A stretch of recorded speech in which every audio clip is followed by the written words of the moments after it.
Don't worry.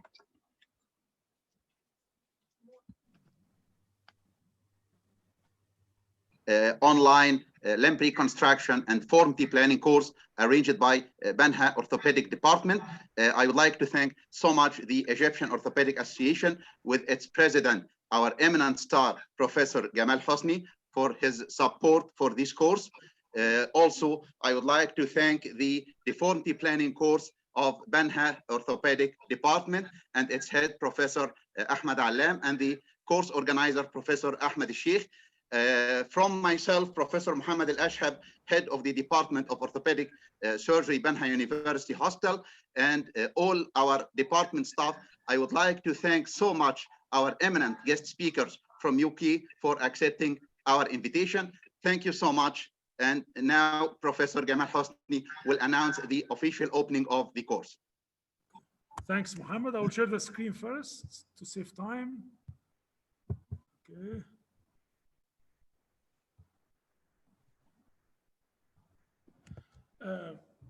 Dear friends and colleagues, it's a great pleasure for me and for the Egyptian Orthopedic Association to organize this meeting with the Banha Orthopedic Department, the LRS unit.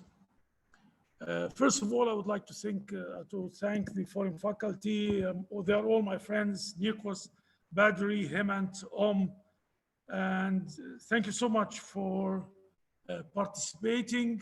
We know that COVID-19 pandemic has changed our lives totally.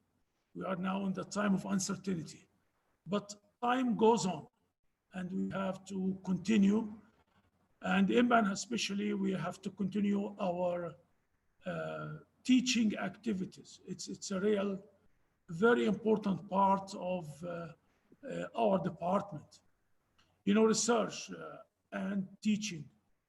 I would like to thank Professor Muhammad Al-Ashhab, the chairman of the department, because of his great activities during this time. You know, he's working day and night for the teaching activities of the course. Also, I would like to thank Professor Ahmed Allam, the chairman of the unit of limb reconstruction, Banha University. This teaching course is very important for you and for us. You know, we learn a lot from teaching our fellows. We learn a lot from them. So I would like all of you to ask and criticize our opinions.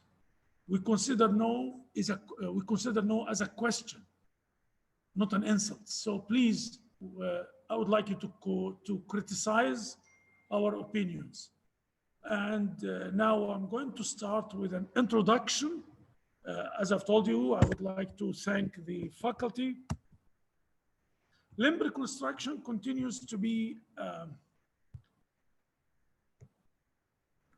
affirm itself as a distinct subspecialty worldwide. The very popular annual deformity courses are Baltimore, Hull, Cairo, and others. This paper published in the Journal of Bone and Joint, 2017. You know, the Cairo conference is now, this year was a virtual, and this was the 16th, and I have organized 5 before, so this is 21st. And this was the last face-to-face or physical conference presented in Egypt. And this was the 15th one. You see here Hemant Sharma given, and Badri Narayan, and our rising star, Ahmed Sheikh, who is the organizer of this meeting. You know, I never tell him you've done something good, because I always criticize him, because we would like to have better and better performance. Okay, Ahmed? We're waiting for more from you, okay? Sure, Prof. We're looking forward for these days to come. Look to the crowd, people, in the last meeting. We have more than 1,000 participants. You see, this is one hall, and see the people standing. We are dreaming about those days. We hope it will come back. now the question is it hard to be a limb reconstruction surgeon? What about the surgical training? Because I think I've listened to some people and they want to convince everybody that limb reconstruction needs a genius surgeon and needs special places to go to and needs a lot of technology, and you have to learn a lot of technology or something. Is this true or that true? First, surgical experts, are they born or made? Surgical experts are made, not born. There's nothing called talented surgeon. And, you know, he was learned in a very important hospital in the most important part and the most rich part of the world. But this is not true. You can teach a monkey to operate. This is exactly the truth. If you want to do a limb reconstruction surgeon, there is no fancy. So the road to deformity management, it's exactly like the pyramid. You know, we always like the pyramids. We have a long history, and the pyramids for us is something very important. So if you want to go to the apex, or if you want to go to the top of the pyramid, you have to go through this line. You need to be a genius surgeon, like they told you. Some people teach you that they are genius surgeons. So if you have a difficult case, if you have a case, you have to send it to them abroad or something. Do we have shortcuts? Do we need workshops? Do we need animation? You know, I've seen that many times. Lectures are based on animations from the start. We don't do animations at all. We don't teach using animations. The operative technique. Is it difficult to learn the operative techniques? Do you have to be talented? Is it a difficult job? The follow-up. Is it important? Because I know that in some facilities, I think in Denmark and Norway, they started to have, in the arthroplasty, they started to have surgeons who are doing only the arthroplasty and others who are doing the follow-up because they want to save the time for the surgeon so they can do more and more arthroplasties per week. So do we need a genius surgeon or a simple-minded surgeon? Do you have to be a genius to learn how to manage deformity, or a simple-minded surgeon? I'm a simple-minded surgeon myself. We don't have shortcuts. Sorry, unfortunately, there are no shortcuts. You cannot have shortcuts.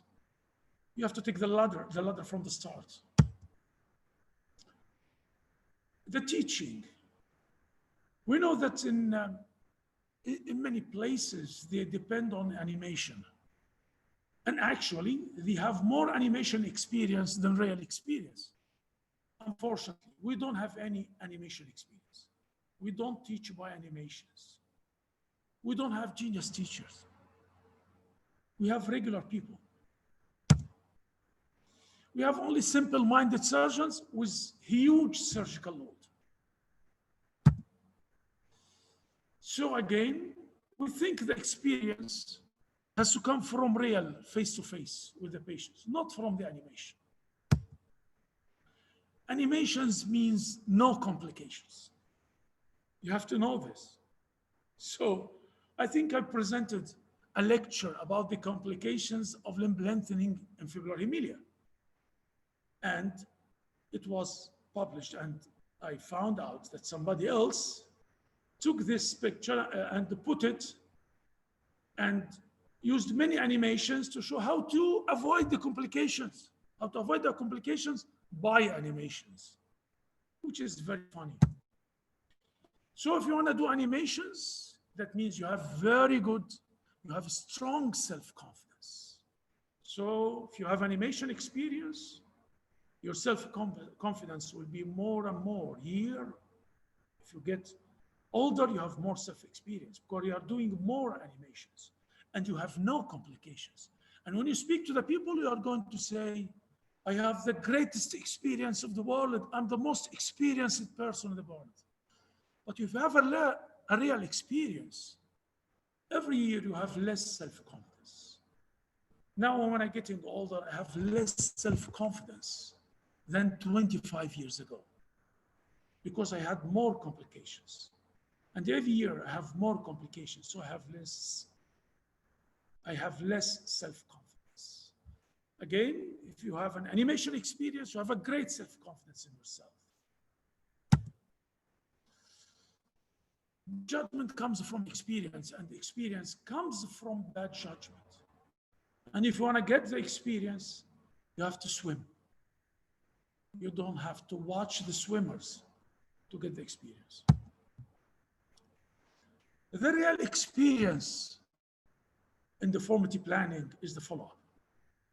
So the people wants to come to my facility and learn, they always tells me how many operations you do. So I want to attend all the operating lists, and I tell them the essential point is to attend my outpatient clinic. So stay with me and my fellows in the outpatient clinic for 5 or 6 hours per day at least, and you learn from the follow-up, because the real teaching is during the follow-up. Deformity correction is a follow-up problem. And I will give you an example. This is the post-operative malalignment during lengthening. You see here, you have a bone transport, and you see this huge deformity during lengthening. The patient is an adult and have strong muscles, and you have this displacement. What are you going to do? And see the bend of the rods here. What do you do? We put hinges, distractor, and we use the distraction for compression. You can move from this point to that point gradually in the outpatient. You see what we do. And after this, you have residual translation. You change by translation. You see, this is a translation constant. All these steps are performed in the outpatient clinic, not in the operating theater. You can correct all the deformities. You can do close reduction after the operation without anesthesia, without analgesia, just changing the frames. You see, you have residual translation, and you move 1 millimeter. This is the residual construct till you have almost full correction of the deformity. Do we learn something new? We don't. It's an old concept. It looks like this: fraction lower fourth, and this is the fracture, which is considered as an osteotomy. And the CORA, or the center of angulation, there is the apex, and your 2 thumbs. You see, you use the 2 thumbs for correction. So you create the hinge of correction, or the ACA, by your thumbs. Again, the wedging cast. We can use wedging casts again, open wedge, by the same principles. If we talk about the deformity you see here, is it just mechanical axis deviation? No, it's more than mechanical axis deviation. Because some people present genoverum and genovalgum and they speak about the deformity. No, this is the real deformity. Those are our regular patients. This is our daily life. It's not just genovalgum, genoverum, something like this. It's far worse. The consequences of deformity, it's written in the books that severe deformity can be very handicapping conditions, handicapping up to having crawling patients. What's the aim of the deformity correction? People think that you have to correct the mechanical axis. You have a good mechanical axis, this is the real. And you have a good book about correction of the mechanical axis. For us, it's not correction of the mechanical axis, it's more. And this is, the mechanical axis, an osteotomy, and you correct the mechanical axis. But for us, many times, what we mean by deformity correction, changing lives. You can change the life of the patient from bedridden patient to a walking patient. What about deformity in our area in the Middle East? What's the difference between our area and other areas? The growth rate is more than 3%. 1/3 of the population is less than the age 15. The incidence, the trauma incidence is high. The incidence of congenital deformities is high. The conflicts, we have many victims of the conflicts. Too many because of the current conflicts. Again, we have listened to many basics coming from the North Americans. And they talk about amputation is very important. It's fibular hemilia, the golden rule, if you have a foot which is less than 3 rays, you have to do an amputation. And this is an absolute indication for amputation. And look to this patient. The patient is 16 years old. She has 1 ray foot, 1 ray, and even this ray is totally deformed. See the deformity? 1 ray foot, fibular hemilia on both sides, and see the way she walks.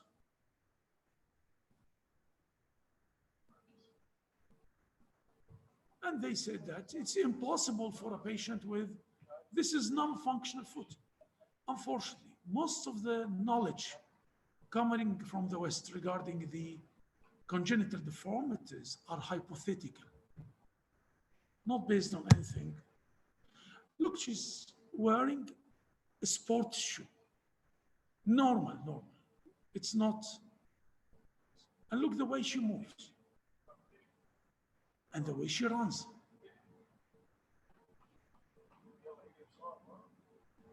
And it's 1 ray foot. So please forget about the golden rules and the absolute rules and think differently. You have to think differently. Again, when we are going to speak about the deformity, we are not going to speak about external fixation. We consider external fixation as one of the tools of deformity correction. Casting is one of the tools. Internal fixation is one of the tools. So it's one of the hardware. So we are not going to speak about external fixator. External fixator is one of the tools if you want to correct the deformity. Also, we are not going to speak about only gradual deformity and the law of distraction, histogenesis. We have also acute correction of the deformity. So in such a patient with valgus deformity, you can do acute correction with a plate. Acute correction, bifocal osteotomies, and acute correction using a frame. Again, in such a case, acute correction with intramedullary rod, because this is osteogenesis imperfecta, and you have lax tissues, so you can do acute correction. You can do acute and gradual correction. In this case, with severe varus deformity and internal rotation, you can use guided growth principles. And during removal, you can do an osteotomy, derotation osteotomy. So you can use both acute and gradual in the same patient. Physiotherapy. In our patients, sometimes it's difficult to do physiotherapy with professional people because they are coming from long distances, 1,000 kilometers, and they are poor. So we teach them how to do it. We teach them how to do the regular activities, how to swim. Hospital stay. The hospital stay is 1 day or the patient, few hours, just few hours. We do nothing for the patient. Either we do the bloodless technique or corticotomy. So in both of them, why do you ask the patient to stay in the hospital for a few days? And we have an economic problems. So we just let the patient stay for 1 day or just few hours. Single use of the fixator. I know in the West, they use the fixator for once, but we use the fixator forever. 7 times, 9 times, 100 times. Why not? Why not? We don't have a problem with this. And I will give you an example of the physiotherapy and what we do for achondroplasia. And in such a case, we do long distances. We don't do 20% at all. We don't recognize this rule. So we don't follow many rules, which we don't think they are based on any science. So this is 17 centimeter lengthening of the tibia. You see here. And the patient walks. 30 centimeter of the femur. And 10 centimeter of the humerus on both sides. You see the way she's doing physiotherapy. She's doing herself. She goes to the swimming pool or the sea.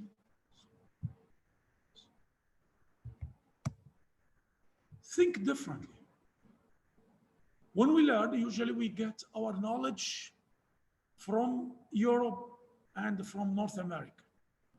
The population of Europe and North America is about 800 million. The world population is 8 billion. So we take our knowledge from about 10% of the population of the world. And this is not true. So I went to China and Russia.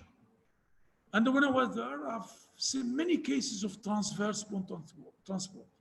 So I had this patient and charcot, foot and osteomyelitis at the same time. You see this patient. And he was prepared for amputation because there was no response to the antibiotics and they had many debridements. So I've seen there the transverse bone transport. And this is transverse bone transport from the upper tibia. I've done it myself. And you see the infection. And this is after 1 month, 2 months, 3 months. This is transverse bone transport. So think differently. You have to open mind. You have to be open-minded. You have to learn from different facilities, from different parts of the world. Don't be dogmatic. That's how we teach people in Banha, the orthopedic departments. We teach them how to get the knowledge from different parts of the world. That's why we learn that more than we teach the people. And we are in need of more knowledge. We're still in the beginning. We want to learn more and more from you. And this is our mission. I don't want to talk from crawling patient to walking patient. From this to that picture. Again, this is our mission. From this picture to that picture with 22 centimeter lengthening, we can make a difference. We can change life. Yes, we can. I'm sorry, I didn't uncover this patient because she asked it for. This is Marwa Osman. She's a Paralympic champion. She has TAR syndrome. And we corrected the deformity of the knee on both sides. And I did correction of the radial club hand on both sides because she's a swimmer and she wants more length to improve herself. Now she had a residual flexion deformity, but she's not going to correct it. Why? Because she wants to go to the Paralympics, which had been postponed for 1 year. And she told me after the Paralympics, we are going to correct the deformity. She's a real champion. This is our aim in our department. We want to change lives. Thank you. Mohammed, you can Thank you move. so much, Professor Gamal. Thank you so much for this interesting talk. Professor Ahmed Sheikh is with us. Yes. Thanks, Prof. Gamal, for this wonderful introduction to our course and more lessons we are being taught by yourself. Thank you. So moving to the next speaker, Mr. Nikolaos Giotakis, a consultant orthopedic surgeon at Royal Liverpool University Hospital Trust. And his talk will be about the normal alignment and orientation, which is the fundamental of the understanding of the deformity planning. Thank you very much, Ahmed. You're welcome, Mr. Giotakis. I share my screen now with you and everyone, of course. I'm sorry, this.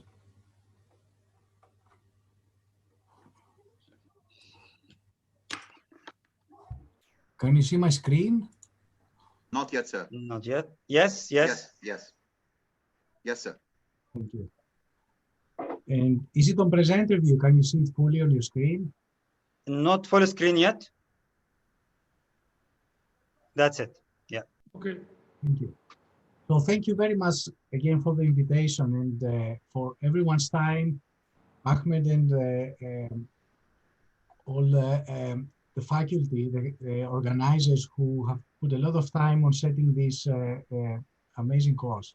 And also the time of all delegates after work to listen to our presentations. So this is a first technical talk, which will be the basis, will create the basis for the subsequent presentations that will ultimately focus on deformity analysis. So although it is all about simple geometry, it is, I think, it's very important to spend some time and understand these principles, starting with the normal. So the objectives of my talk are very, very simple. Number one is illustrate how we measure normal anatomy in radiographs, referring to lower limb deformities in particular. I will cover the concept of anatomical and mechanical axis, what we define as joint orientation lines and angles, and ultimately how we perform the test, how we test on the radiograph, the alignment and orientation. So these are the four objectives of my talk. Now, as orthopedic surgeons, when we look at a radiograph and we start drawing angles and lines, ultimately what we do is we convert a three-dimensional image to a drawing. So it's very much what children do with stick figures. So young children. So they simplify the figure of a person. We simplify the shape of the bone and the anatomy of the bone. The entire concept of deformity analysis and from the simplest up to the most complex deformity is based on two axioms, or two simple steps. The first step is the identification of 2 points and drawing a connecting line. The second technique that we use is the one of drawing an angle. So we predefine an angle and we measure it. So these are really the two fundamental steps that we use for deformity analysis. Anatomic axis. What we refer to anatomic axis of a long bone is ultimately the mid-diaphyseal line. And the way we can identify the mid-diaphyseal line, the most simple way is to find two well-spaced areas within the diaphysis and draw the two sides, the two ends, and find the middle. It's important to do this at a certain distance. There isn't a very strict rule, but the further away the 2 points are, the more accurate. For example, in this radiograph, this is the test. So we find we define the width of the diaphysis at two fairly well-distanced points.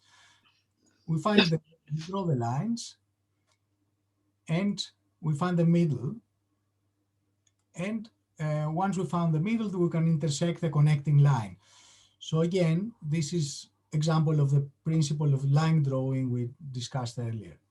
So this is how we draw, how we identify the anatomic axis. It's a straight line again between two connecting points. Mechanical axis, the difference between mechanical axis and anatomic is that the mechanical axis is again a straight line, but is a line drawn between two joint centers. So in this case, obviously being the tibia, we need to identify the center of the knee joint, the center of the ankle joint, and draw the line between the two. And this is the mechanical axis. So same test, same radiograph. So we find the two ends, the width, we identify the width endpoints of the tibia here, and the proximal part and the distal. We draw a connecting line. We find the center of the connecting line, and ultimately we draw the line between the two centers. And that gives us the mechanical axis of the tibia on this radiograph. Now, if we look at the two mechanical and anatomical axes of the tibia, if we bring them next to each other, they are parallel, they're perfectly parallel. So this AMA that you can see here on the right of my slide, which refers to anatomic mechanical angle, is 0. So in the tibia, ultimately on the frontal plane and also the lateral view, there is no really significant difference between which axis we're going to choose for our deformity analysis, as there is no angle between the two. What happens is ultimately the mechanical axis is slightly more laterally placed than the anatomical axis. In the femur, things differ. The method remains the same, of course. We identify the anatomic axis as the mid-diaphyseal line with exactly the same method we used before on the tibia. So we found the two well-spaced areas of the diaphysis, and we found the midpoint and drew a line. And you can see how the line, once we project the line proximally and distally, in the proximal part, it passes at the piriform fossa. At the distal part, it passes just medial to the midpoint, so nearer to the medial condyle. And these are actually, not coincidentally, the entry points for conventional intramedullary nailing. So if one was to access the canal in a straight line using a straight nail, then we need to make our entry points on these two areas. So you can see this more on a close-up image, how they project. Mechanical axis, as we discussed earlier, is the line that connects two joint centers, so hip joint to knee joint. And in this case, you can see the line is quite different to the one of the anatomic axis. So you can see how on the proximal part of the femur in particular, it's outside the bone. So here we have AMA, so anatomic mechanical angle, which is not 0. In the femur, the average is 7 degrees, 7 plus minus 2. And you can see how the two intersect in the distal femoral metaphysis. Going on now, if we look at the lateral, at a sagittal plane, lateral view of the tibia, mechanical axis, again, the center of two joints, proximal and distal, you can see how posteriorly placed the line is in the mid-diaphysis. Well, the anatomic axis is, again, the mid-diaphyseal line. It's more central. The two big parallel, again, as on the anteroposterior view.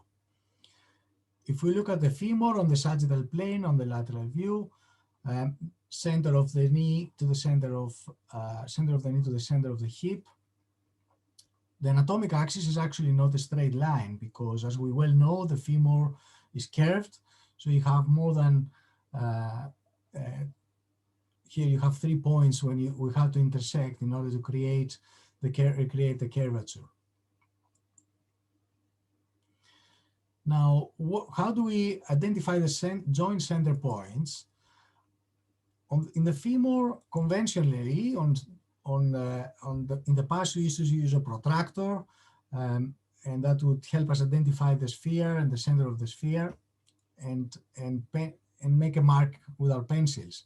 Nowadays, we have obviously digital images, and these tools are obsolete, and we have to use a digital marker in the form of the sphere, which is available in most softwares.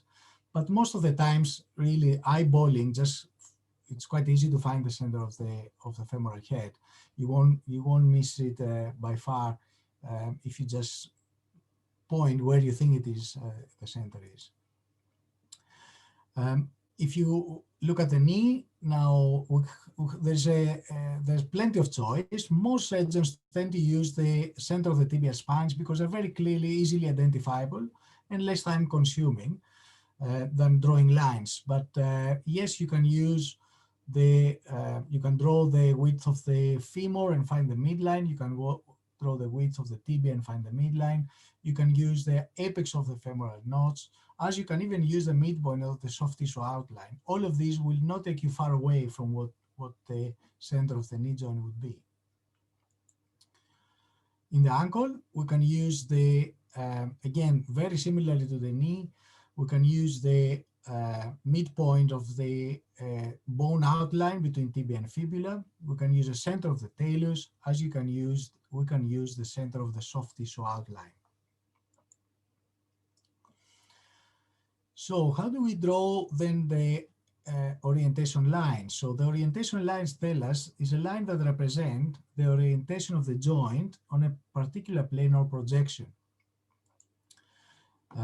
So in this case, the ankle on the anterior posterior view, the simplest method will be that to draw the subchondral line of the distal tibial articular surface or of the teladome. On the lateral view, we can draw a line again from the anterior to the posterior lip. When we then return back to the AP and we go higher up now in the knee, the standard method of identifying the joint orientation line of the tibial plateau is by identifying the two most concave points of the tibial plateau and draw a line. On the lateral view, very similar, exactly the same method we used on the distal tibia. We draw a line along the subchondral line of the plateau. So, looking at the distal femur now, similarly to the plateau, instead of obviously here we have convex points, so we look at the most, I try to identify the most convex points of the femoral condyles and draw a line between the two to connect the two. On the lateral view, on the distal femur, things are a little bit more complicated. Because of the shape, obviously, it's more spheric. In children, it's quite easy to identify the growth plates, the two extreme points of the growth plates, and draw a line along those. Otherwise, in the adults, what we tend to use is Blumenschatz line. So very often in adults also the growth line, although close, can be visible. So Blumenschatz line is the method we tend to use. Now moving up to the head, to the femoral head, to the hip joint.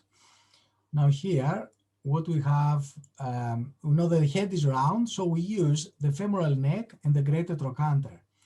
So what we practically do, we level the tip of the greater trochanter in the center of the head, and the two have actually also a developmental and functional relationship.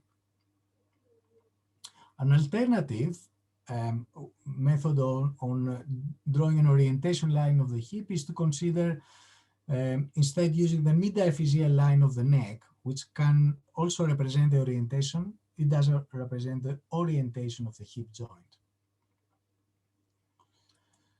So far, we looked at the anatomical axis. So we agreed that we decided that the anatomic axis is the mid-diaphyseal line when we learn how to draw that. Mechanical axis instead is a line connecting the joint centers of a long bone. We looked at how we identify the joint centers and how we also identify the lines which are ultimately the joint orientation lines. Now there are two further concepts to develop with my presentation. One is the concept of joint alignment, and the other one is that of joint orientation. So when we refer to alignment, which concerns us very often as orthopedic surgeons, whether for the purpose of fracture management or we assess a patient with a problem, alignment, definition of alignment in the lower limb is a line practically that connects the hip to the ankle. And the correct alignment would be a line that connects the center of the hip to the center of the ankle via the center of the knee joint. In this case, you can see this line is heading off a little bit off the center. So there is our test, the alignment test, which we just performed, will give us some pathology. So this line here which is the malalignment test, gives us the mechanical axis of the lower limb. So what we call this line is mechanical axis of the lower limb. And this is again the line connecting the center of the hip to the center of the ankle joint. Now, if, as in this case, the line is not passing from the center, we have a deviation. And therefore, the way we measure this deviation, by identifying the center of the knee joint with one of the methods we learned earlier, and measure the distance between the mechanical axis of the lower limb and the center of the knee joint. And that gives us the MAD, which is the mechanical axis deviation. So it tells us whether there is a problem, but it doesn't necessarily tell us where exactly the problem is. It doesn't actually. It's a diagnostic test. Tells us there is a problem, but here on the yellow line, you can see it's heading off the center, but it doesn't tell us where the problem is. More extreme example, you can see a case of extreme valgus. There is a very large deviation of the mechanical axis in this case, and here we have the opposite, an extreme varus. The test tells us that yes, indeed, there is a large deformity, but not exactly where the deformity lies. So our joint orientation angle now, which will help us identify furthermore what the problem is it's the next step of our analysis, and is an angle which connects the joint line and the axis. So how this works. So far we learned these two lines, the axis and the joint orientation lines. So practically we now use the intersections of the two to measure angles. Orientation again refers to the position of each articular surface in relation to the axis of individual segments.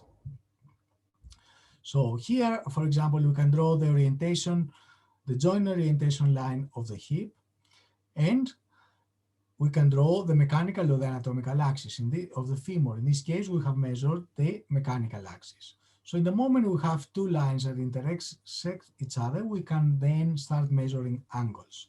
So these are what we call joint orientation angles. So there are angles that we measure between a joint line and the axis. Let's start talking a little bit about nomenclature. It's how we name this angle. This is all convention. So M cursive stands for mechanical and A cursive for anatomical. So the first information we need to provide is whether we're measuring the mechanical or an anatomic angle. M capital stands for medial, L capital for lateral. So we're looking at an anteroposterior view here. Whether if you look at the sagittal plane image, then we use A for anterior, P for posterior. Then we need to define whether we are quoting the proximal or the distal with P and D, capital letters, and ultimately whether this our angle is we're measuring is in the tibia or in the femur. And this is the sequence that we give provide the nomenclature for each individual angle. I'll give you some examples to make it hopefully clearer. So here you can see we have drawn the mechanical angle, the joint orientation angle. We have two referring of the hip joint orientation line and the mechanical axis. In this case, we have the angles we have chosen are anatomical. So the angles chosen in this text are those that are normally less than 90 degrees. So we have the choice between two angles here, the medial and lateral, but convention, by convention has been agreed that where the joint is different to 90 degrees, we use the lesser joint, the lesser angle. So here in this case, we have an A cursive, which stands for anatomic. We're informing that we're measuring the anatomic angle. M for medial, P for proximal, F femur, A angle. So and this is 84 degrees. In this instance, we're using the mechanical axis in the joint orientation line. So the first piece of information we provide is M, stands for mechanical. And then we inform the reader that this is a lateral proximal femoral angle, LPFA, which is 90 degrees. And this image here illustrates all the angles that we measure in the mechanical axis planning on the femur and the tibia on the frontal plane. So LPFA, so we use a lateral angle. MLDFA, so mechanical lateral distal femoral angle, which is less than 90, 88 degrees. In the tibia, we use the MPTA, which is 87 degrees. You will notice that there is no reference to anatomical or mechanical, because as we learned earlier, anatomical and mechanical axis in the tibia are the same. And here you can see we use the lateral distal tibial angle, and these are the angles we use generally in on the frontal plane. Again, on the lateral view, I'm sorry, this is anatomic now. So anatomic, again, as we mentioned earlier, we generally aim for the lesser angle. So this is 84 degrees, so we measure the medial angle, MPFA, medial proximal femoral angle. On the distal femur, again, the lesser angle normally is the lateral distal femoral angle. In the tibia, again, we have the same. There's no difference between mechanical and anatomical. Same principles on the lateral view. You can here, as we discussed earlier, there are multiple lines to define the axis on the lateral view. So you can use, in this case, the next shaft angle on the medial side, or you can use the anatomic angle, which is on the lateral side, 90 degrees between the diaphysis and the joint orientation line. In the distal femur, we use the anatomic proximal distal femoral angle, which is 83 degrees. In the proximal tibia, we use the posterior, anatomic posterior proximal tibial angle, which is 81 degrees. Whether in the distal, we use the anterior distal tibial angle, which is 80 degrees. These are all very hard to remember, but obviously with practice, as you go through exercises, this becomes second nature. Now, one last piece of information we'll give you, and this is the last, is the joint convergence angle. We measure these at the knee joint, and practically we want to know whether the joint orientation line of the distal femur and the proximal tibia are collinear or not. So normal is 0 to 2 degrees. So if there's an intersection between the two, that suggests you have a deformity inside the knee joint. To conclude, we discussed the concept of axis of anatomical and mechanical axis. We learned how to identify the joint centers and therefore then draw the joint orientation lines. We discussed what is the mechanical, how we draw the mechanical axis of the lower limb, so the alignment test, the malalignment test of the lower limb, which tell us if there is pathology or not. We learned how to draw joint orientation angles, and that was the last slide. Thank you very much for your attention. Thank you, Mr. Giotakis, for this wonderful presentation. It's a foundation for what's coming next.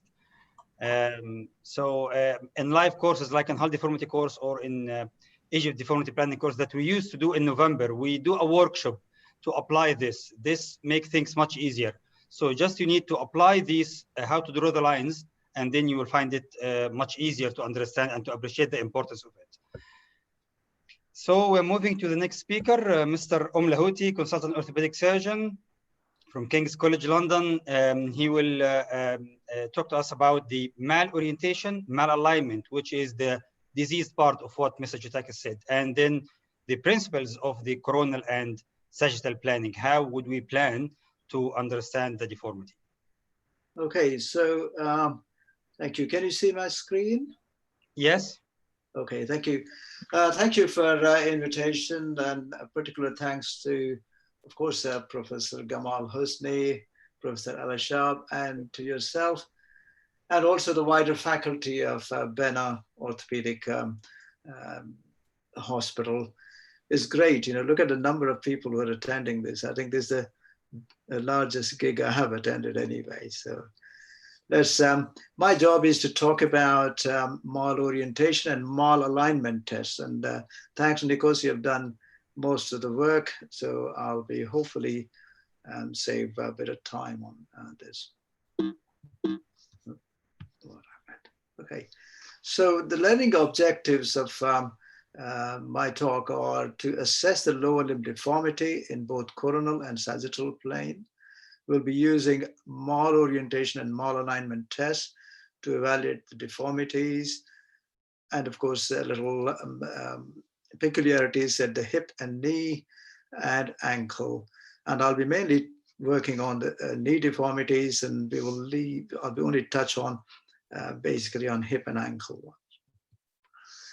Okay, well, as Nikos has clearly outlined, the mechanical axis of the limb is collinear.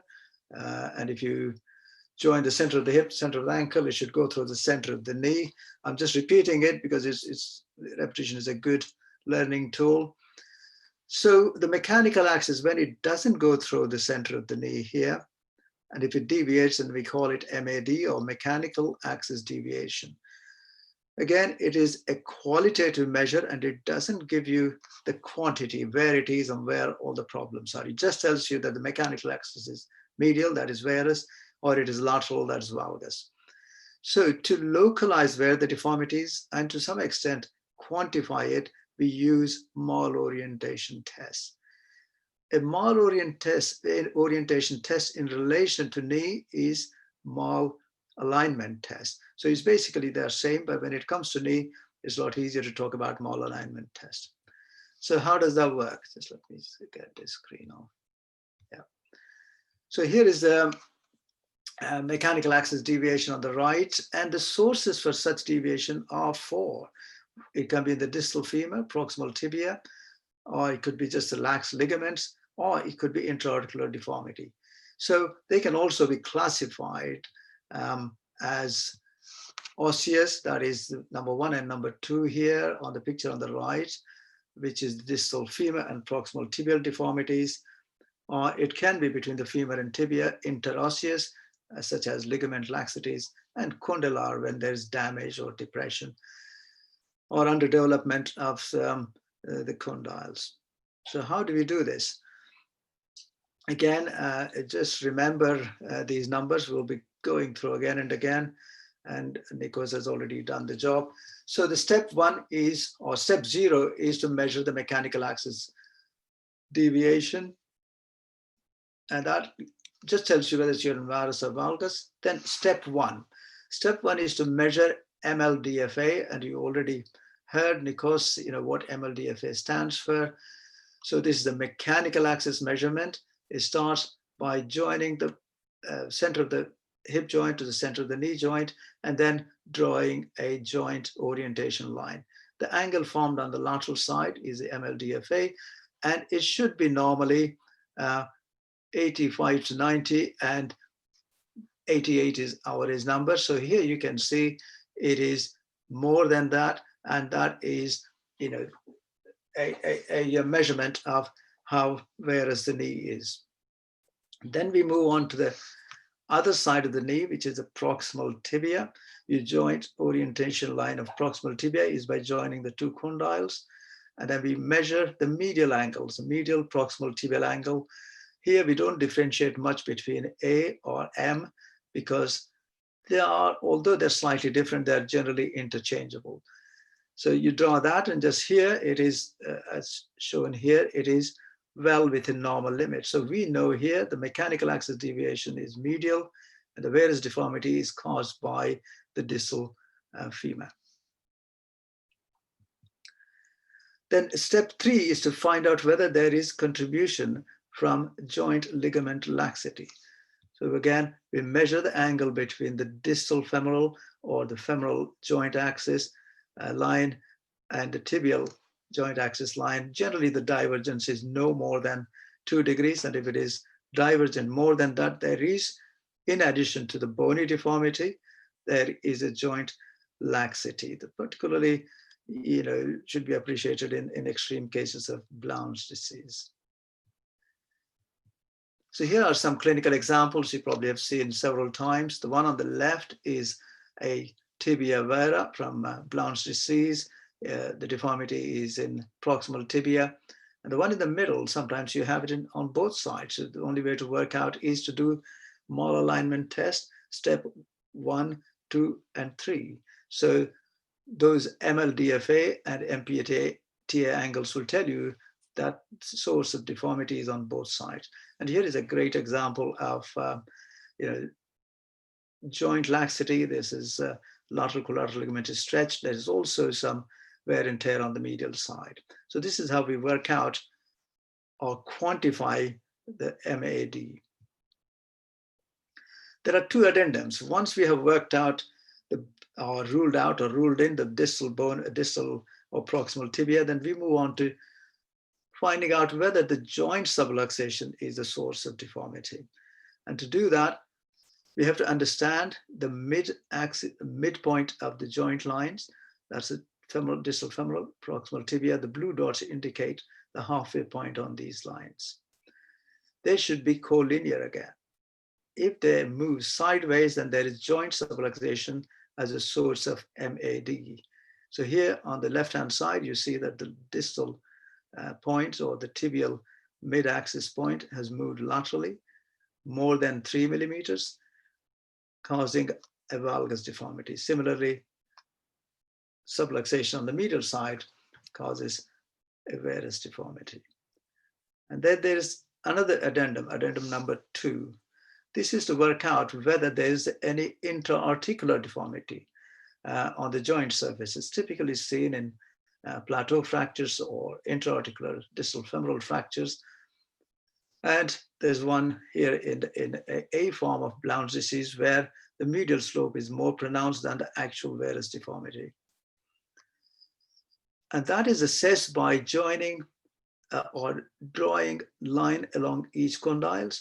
Generally, they're collinear, but if you draw them separately and you suddenly see that one of them is not collinear, and that is the source of deformity. This is typically seen in tibial plateau here, and that is what we see in Blount's. So far, we have done a mechanical axis to identify whether the limb is in varus or valgus. And then by drilling down by step 2, 1, 2, and 3, we work out whether it is from the distal femur, proximal tibia, or at the joint line due to ligamentous laxity. And by doing these 2 addendum or 2 additional lines or maneuvers, we identify whether it is within the joint. So far as mechanical axis is concerned, it is heavily influenced by the deformities around the knee. Here, you see that there's a big deformity at the distal tibia, but there's very little deviation of mechanical axis. So MAT doesn't work for hip and knee deformities. We have to do a separate MOT, which is malorientation test for the hip and ankle. And I'll show you this is a bit more complicated than LDFA or MPTA. At hip, we have to again keep in mind the mechanical and anatomical axis. It becomes more important as we are using more intramedullary nails for these techniques. So to measure the hip joint orientation, we need 3 measurements. One is this MLPFA. You've already seen that. That is generally right angles or 90 degrees.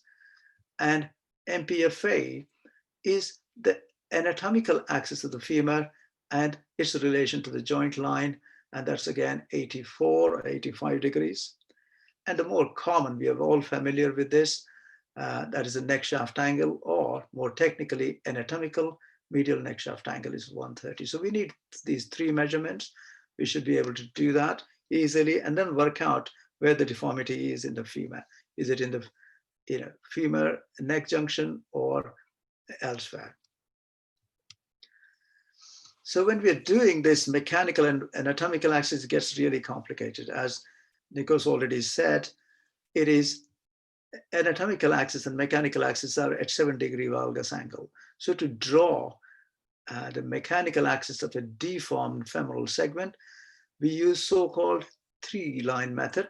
The first line is to identify the mid-diaphyseal axis of the femur, or this segment, and then draw a parallel line from the center of the hip joint, and that gives you a second line, and then draw this red line, which is at 7 degrees. So that represents the mechanical axis of this proximal femur. It gets better with practice, and I can't go into the details of it at this stage, okay? So when we come to the tibia, it gets a bit more interesting. If there is no deformity at the proximal or middle tibia, we can use the mechanical or anatomical axis of the tibia and measure this lateral distal tibial angle to identify the ankle malorientation.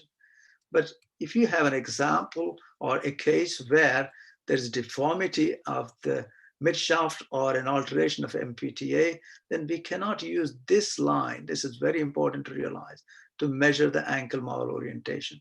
Then you have to analyze the malorientation of ankle in relation to this segment, which is distal to the deformity. And that is very important to realize. You cannot measure off this one. So now we move on to the sagittal plane MAT, and it's slightly different to mechanical axis actually. So here, or the AP mechanical axis, the line doesn't go through the center of the knee. It goes slightly anterior to the hinge point of the knee, giving rise to the more physiological hyperextension or physiological extension of the knee. So the aim of MAT in sagittal plane is to identify first, again, it's a qualitative assessment initially to find out whether there's a flexion deformity or extension deformity. If it goes anterior, it is extension. If it goes posterior, it is flexion. Now is the job to find out where these deformities are coming from. As opposed to the AP view, here the soft tissues contribute quite a lot to the deformity, and we have to work out three components: distal femur, proximal tibia, and soft tissues. So we have already seen these numbers. It's important to have this point here. This is the modified mechanical axis, where 1/3 of the line, 1/3 of the way back on this line is our measurement point, and is 1/5 way on the tibia. Okay, these are the important angles. If you have to remember two, these are the only two, PDFA and PPTA, 81 and 83. Let's see how we can make use of these. So here is a method of doing it by anterior cortical line. So you draw an anterior cortex line from the distal femur and proximal tibia. They have to be collinear. And let's look at some examples of simple flexion deformity. Here is a anterior apex cortical line dissociation, or collinearity is disturbed here. We know this is a flexion deformity, but the only way to work out where the source of the flexion deformity, again, distal femur, proximal tibia, or joint capsule contracture, is to draw these two angles, PDFA and PPTA. Let's see some examples. So here is a fixed flexion deformity of 20 degrees. And when you measure PDFA, this is 64. So if you deduct it from 84 normal range, 64, it gives you 20 degrees. So if the deformity matches, that number matches the fixed flexion deformity we measured on anterior cortical lines, then all of it is contributed by the femoral deformity. There is no soft tissue component. That's an example. So let's look at another example of similar degree. It just tells us that there's a 20 degrees fixed flexion deformity. And when we analyze, we realize that PDFA of 74 means it only explains 10 degrees of deformity. 84 minus 74, 10 degrees deformity. But when you see, well, we have 20 degrees clinical deformity here, then you have to identify where the other deformity is. Here, in this case, we know PPTA is normal here, so the deformity is coming from 10 degrees contracture. So 10 degrees contributed by the femoral deformity, 10 degrees by the contracture. Either you correct sometimes 20 degrees here, or correct 10 degrees and do a soft tissue release, or rely on physiotherapy to correct it. So here is another example of, again, fixed flexion deformity of 20 degrees. The only way to identify where this is coming from is to draw PDFA, which is again here 74 degrees. So that accounts for 10 degrees of this 20 degree deformity. And the rest is coming from the proximal tibia. And PPTA is 71 degrees. Normally it is 81 degrees. So 81 minus 71 gives us 10 degrees here, 10 degrees here. The equation is complete. So there's no soft tissue component. Both are bony. So here is another example of various contributions. Here is 54 degrees. This is a very interesting diagram. So here you're getting 30 degrees of flexion deformity, but in fact, we only have 20 degrees. That means the 10 degrees is compensated by joint laxity. The joint is lax and compensating by 10 degrees. So that's very important to realize. So if you did 30 degree correction here, the patient will have, that laxity manifest. So you have to be very careful as to how much you correct. So the addendum to this mechanical axis deviation, sagittal plane mechanical axis deviation, is to identify whether the joint subluxation is causing some of the deformity. Here is a classic example of reversal of tibial slope and also laxity of the PCL in this particular case. So the way to identify is to mark the central of the joint line here, a center of the joint line on the tibia. And again, they should be collinear. If there is movement, you can work out whether it's anterior or posterior subluxation appropriately. Here, we got a posterior subluxation.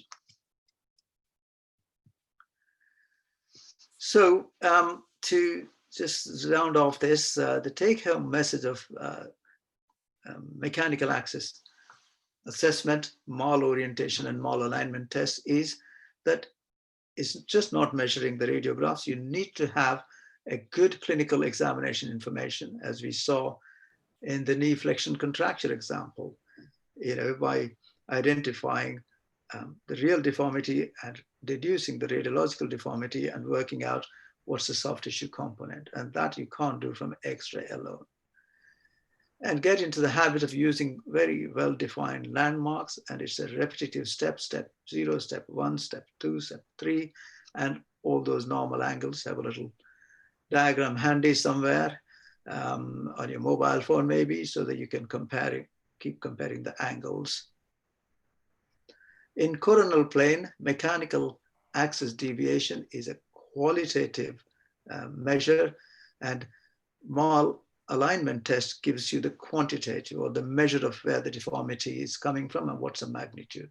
Similarly, in sagittal plane assessment, malalignment test identifies simply initially a qualitative measure, whether there is flexion or extension deformity, and use anterocortical line method to identify or quantify the deformity by then measuring the distal femoral measurements and proximal tibial measurements, and deduct those numbers and work out the soft tissue component. Soft tissue component can go both ways. Either the soft tissue can become lax and give you less measure, or they can contract and give you the whole deformity.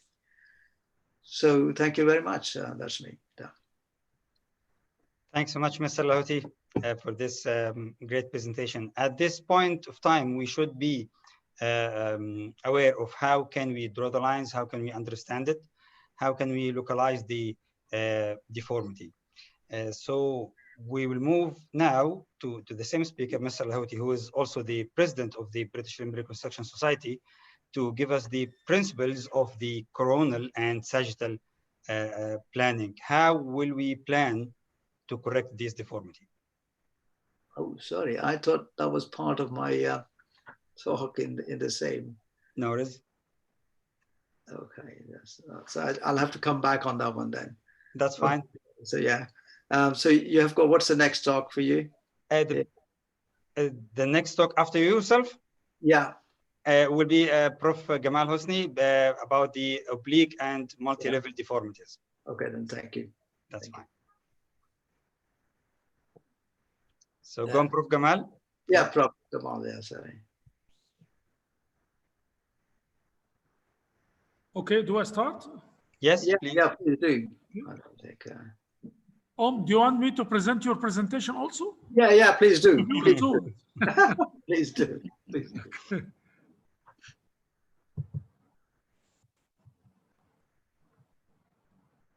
I should have prepared a couple of cases, but I'll just see.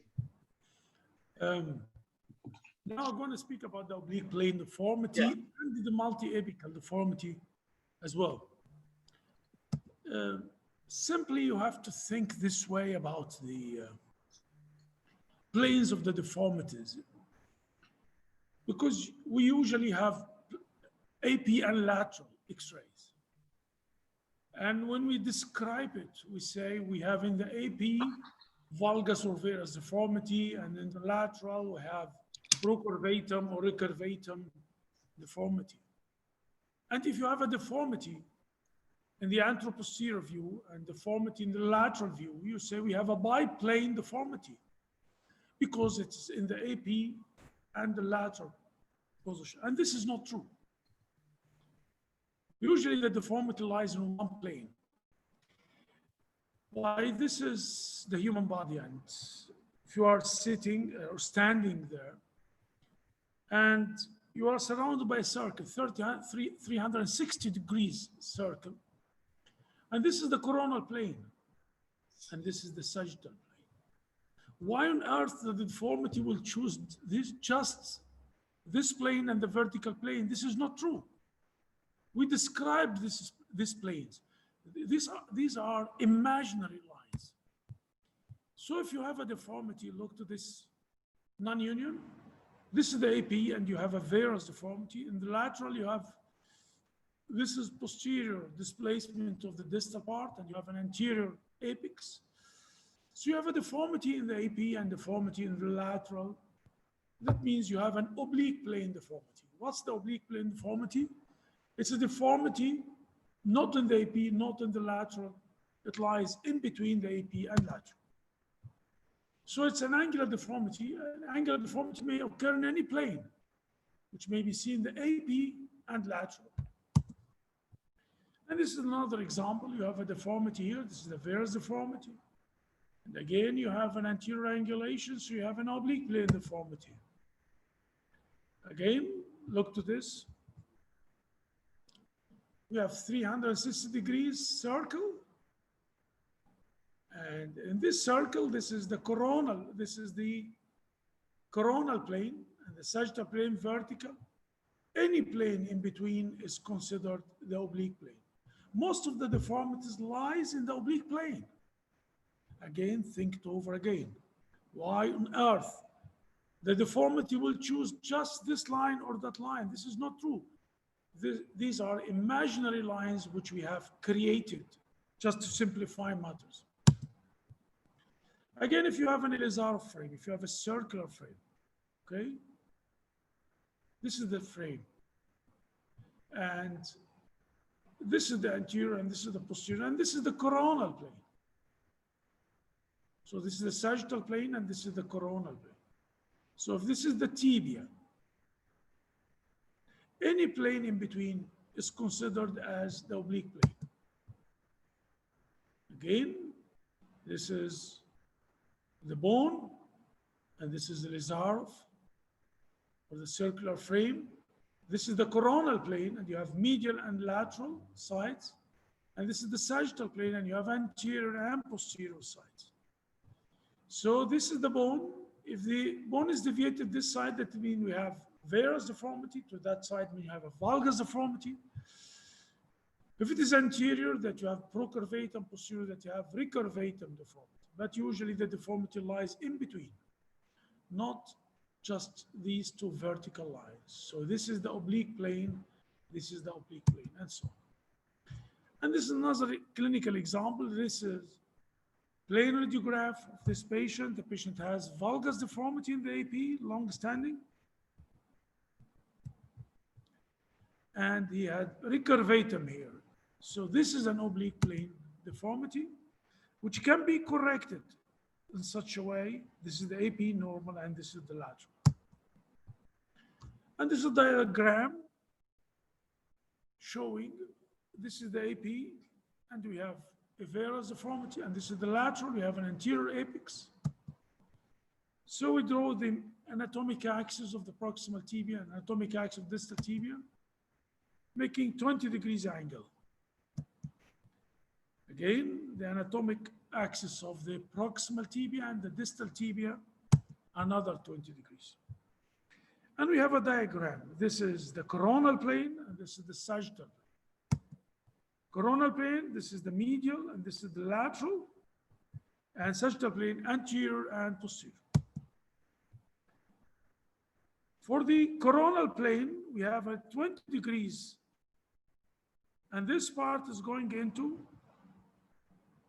this degree, and this is a deviation, and we have 20 degrees here, 20 millimeters. And in the lateral, again, we have 25 millimeters in the AP. We have anterior angulation, we have medial angulation. This is lateral angulation, sorry. So this is why the lateral. So 25 degrees and 20 degrees. We draw vertical line from here, another vertical line from here. And we build a line, build up a line from this point to that point. And this is the real deformity. This is how to measure the deformity. Now we start with the tibial multiapical deformity. You see the C-shaped deformity, or it's almost half a circle deformity. You know, we all know the apex of the deformity. Two lines across each other, and we have an apex in between. So the apex of the deformity, the level of intersection of the proximal and distal axes. So this is the level of the intersection, or the obvious apex. And we draw the first line, the mechanical axis or the anatomic axis of this segment. This is the first line, the proximal axis, and the second line of the distal axis, and they are going to meet into the apex. The apex here exactly adds the obvious apex. The level of the CORA can be intra-articular here, or metaphyseal or diaphyseal. Again, the CORA can be in the coronal plane, this is the AP, the sagittal plane, or in the oblique plane. It lies in the AP and lateral. What's the difference between the apex and the CORA? We all know the apex and the CORA, and sometimes we use the apex for the CORA and the CORA for the apex. Usually the apex is just a point, the intersection of the proximal axis and the mechanical axis in the apex of the deformity. The CORA is, this plane, this line, or along the transverse bisector line. When you draw the proximal axis and the distal axis and they meet each other in this point or the apex, you draw the transverse bisector line, this line. Any point in this line can be considered as a CORA. This is a CORA, and that's a CORA, and that's a CORA. So the level of intersection of the proximal and distal axes of bone, again, we draw the transverse bisector line, and we can use any CORA along that line. So if you have a uniapical deformity, you can correct it using a single osteotomy. So if you have any unioapical deformity, you need a single osteotomy. And we have a proximal axis and the distal axis. They are going to meet in that point. We draw the transverse bisector line. If you do the osteotomy along this line and just angulation, you can correct the deformity. So if you have unioapical deformity, you can correct the deformity from one osteotomy. Again, or if you have the CORA outside the bone. So if the CORA lies outside the bone, like this example, this is the proximal axis of the proximal tibia, the distal axis, and they meet just at the cortex, lateral cortex, or outside the bone. Or the CORA is not at the apex of the deformity. If you look at the deformity, this is the apex of the deformity. But if you draw the mechanical axis of the femur and the joint orientation line here, they are going to meet away from the apparent CORA or the apex of the deformity. And this is the magnified picture. So this is the apparent CORA or the apparent apex of the deformity. But the real CORA, which is represented by the extension of the distal femur and the joint orientation line here, lies far away from the CORA. That means we have another apex of the deformity. And this is another example. Case of achondroplasia with severe deformity. We do the mechanical axis or the anatomic axis of the proximal tibia. The anatomic axis of the distal tibia, they're going to meet just on the cortex or outside the bone. That means we have a multiapical deformity. If the proximal and distal axes meet each other outside the bone, that means you have another apex of the deformity, you have another CORA, and you have to correct it by double osteotomies at least. Another example with this valgus deformity, this is the proximal tibia axis. Distal tibial axis, you meet outside the bone. That means that we have two CORAs or multi-apical deformity. And this is a clinical example. This is malunited fracture tibia. With this malunited fracture tibia, we have an apex, clear apex here. This is the apparent apex of the deformity. You see from the malunion, this is the real apex of the deformity. So this is the apparent apex of the deformity. And we start by drawing the anatomic or mechanical axis of the proximal tibia and the anatomic and mechanical of the distal tibia. And this is the axis of the proximal tibia and the axis of the distal tibia. They meet far away from the apparent apex. So this is the CORA. So the CORA does not coincide with the apparent apex. That means we have a multi-apical deformity. This is the sign of the multi-apical deformity, that you have a multi-apical deformity. CORA away from the apparent apex. So what's the difference between uniapical and multi-apical deformity? In uniapical deformity, you draw only two lines, the proximal axis and distal axis. Multi-apical deformity, you need three or more lines. Proximal axis, distal axis, and you need the third line. Why third line? For the axis of the middle segment. So uniapical deformity, you have the axis of the proximal tibia and the axis of the distal tibia, and this is the CORA. But in this case, you draw the axis of the proximal tibia and the axis of the distal tibia, they meet outside the bone, and this is the third line to represent the middle segment.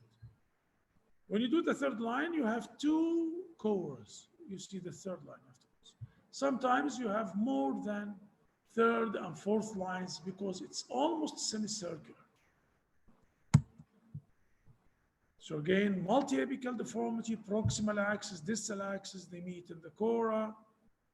and you can correct it from one osteotomy. And this is an exercise. You have C-shaped deformity and the malunion, and you draw the axis of the proximal tibia and the distal tibia. They meet each other here, while the apparent CORA is over there.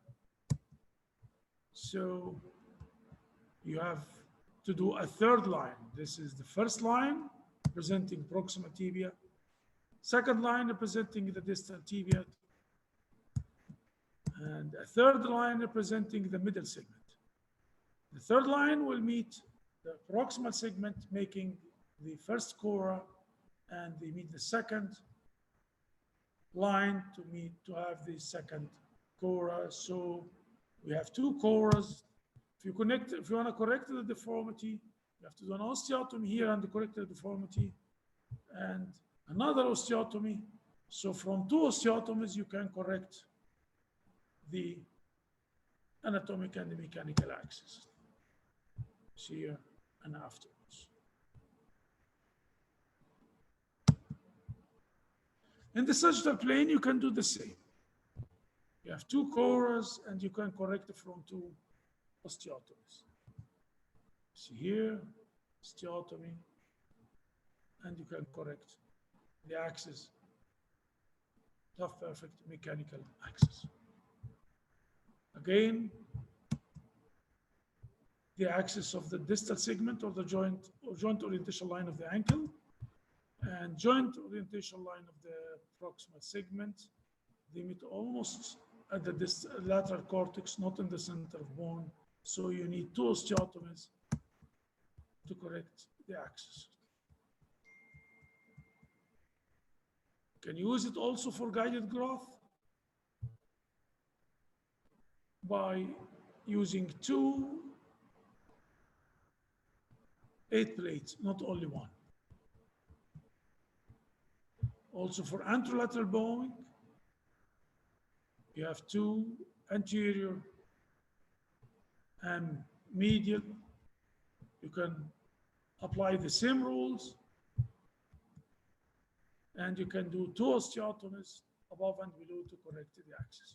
In conclusion, is it uniapical or multiapical deformity? If the CORA lies at the point of obvious deformity in the bone and the joint orientations are normal, the deformity is uniapical. If the CORA lies outside the bone of obvious deformity, or either joint orientation is abnormal, either a second CORA exists in that plane, and the deformity is multiapical, or transnational deformity exists in that plane. When the CORA lies outside the boundaries of the involved bone, a multiapical deformity is likely to present. So I think it's easy now, and if the CORA is not at the obvious deformity or lies outside the bone, second apex of the deformity or possible translation, need to draw in mechanical axis of the middle segment or a third line, and extend it until it crosses the proximal axis and the distal axis. Thank you. Thank you, Professor Gamal. Now we have a new talk with Professor Sharma about CORA and ACA. Please, can you start, please, sir? Okay. Sorry, Prof. Alam, we just missed the one talk of Mr. Lahoti. He was just preparing a couple of cases from his previous talk about the coronal and sagittal plane. Yes. Shall I go ahead? I'll show you two examples, which I prepared part of this talk, but I didn't. So I got it here. Let me just start the share the screen. Sorry for the confusion. Okay, so I'm going to share two cases, and we'll show you the mechanism, how I calculated the. Can you see my screen yet? Not yet. Okay, sorry guys. Share screen. Okay, and I wanted to. Now, can you see it now? Yes. Yes, sir. Okay. I can't see my own Okay, so this is a multi-planar deformity case. Sometimes you might see some name on these x-rays, but I have the permission of patients to share this. Okay, this is a child who presented to me initially with genu valgum. It was a case of a syndromic genu valgum from, we called it reverse Blount's disease, and we tried to control it with 8 plates. And as you can see, it started off at valgum and the patient got lost for follow-up. And then he developed this genu varum deformity and also reversal of the slope. So here is I focus on this in this particular case on the sagittal alignment analysis. So here is my line going from the center of the femoral head to the center of the ankle. And I know this is a hyperextension deformity. I know clinically too. And if I analyze this sort of addendum I was talking to you about, center of the knee joint, or center of the femoral condyle, center of the tibial condyle, you know there's also an element of posterior subluxation due to some anomaly, congenital anomaly of posterior cruciate ligament. It was intact on MRI, but we felt that it is either lax or reversal of tibial slope has caused this. Okay, so but his main concern was that bow leg, but when I assessed him, it was more than that. So I will focus on sagittal correction here. So here is my PDFA. I know there's no femoral deformity. So I knew now that it's a reversal of the slope, as you can see here, PPTA. Can you hear me? Yeah. Yeah. Okay, so, and then this joint subluxation. So we needed to focus on reversing the tibial slope. This is our analysis, again, PPTA, PDFA, and we needed to work out how to correct this proximal tibial deformity and also pull the joint forward. So I used a, so that's just to show the anterior cortical line method, but it was so obvious from MAT itself. Okay, so when I analyzed this deformity, my CORA was ending up away from the tibia. So I know there's not only a slope reversal, but also there is a translation deformity. So it's a very complex deformity. Obviously, I can't do an osteotomy here and correct the tibia. So I had to move my CORA and osteotomy plane to proximal tibia, nearly 3-4 centimeters below the tibial plateau, and use a hexapod not only to correct the tibial deformity, but also to relocate the joint.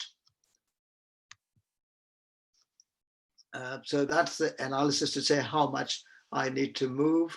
I created a normal PPTA, and that's a abnormal PPTA. So that's one way to easy to guess how much angular correction I have to do. And this is more useful. We have gone off long films and goniometers because these digital methods are always ubiquitously available now. Bone Setter or other programs to help you too.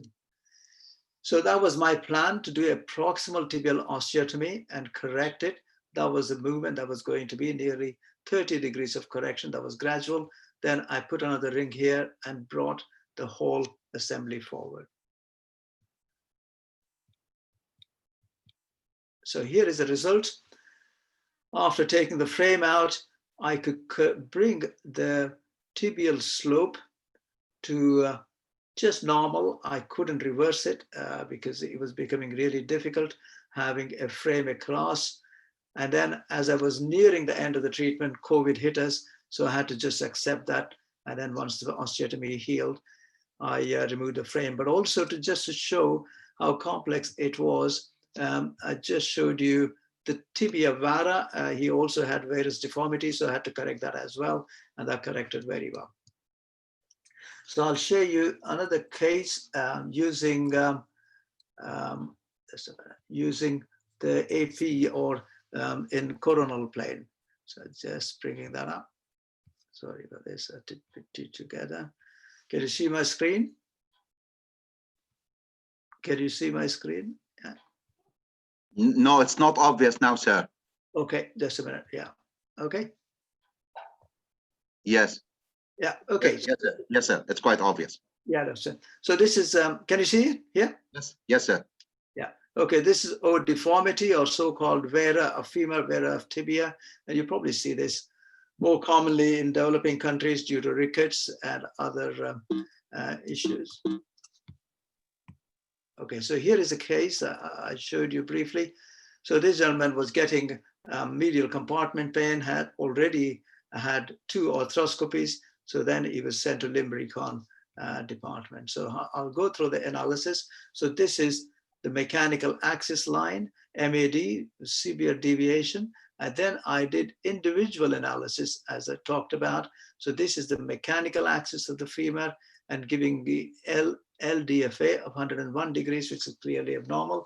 As you can see here, 85 to 90 is normal, and that is clearly abnormal. There's also MPTA, a degree of tibia vera. Again, here it is 84 degrees, but just under the average for him.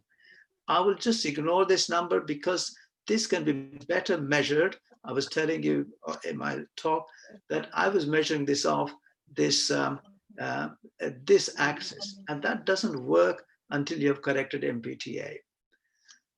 So after analyzing these deformities, I decided that we need to do bifocal. One is distal femoral osteotomy and proximal tibial osteotomy. So let's go a little bit more into the analysis.